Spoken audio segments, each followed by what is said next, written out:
Syederalun, kedekatan Desi Ratnasari dan Nassar Sungkar santer dibicarakan publik.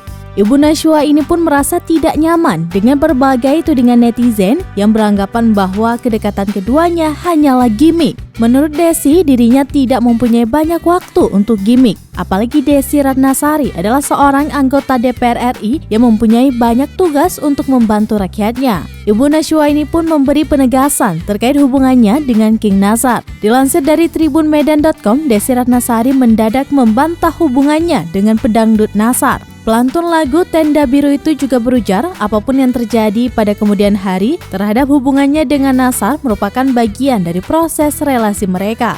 Di sisi lain, Desi Ratnasari menegaskan tidak memiliki banyak waktu untuk membuat gimmick. Hal itu merespon warganet yang menyebutnya bahwa hubungannya dengan Nassar hanyalah rekayasa. Bagi Desi Ratnasari, lebih baik waktunya digunakan untuk mengemban tugasnya sebagai salah satu anggota DPR RI. Menurutnya, publik hanya melebihkan terkait kedekatannya dengan Nassar.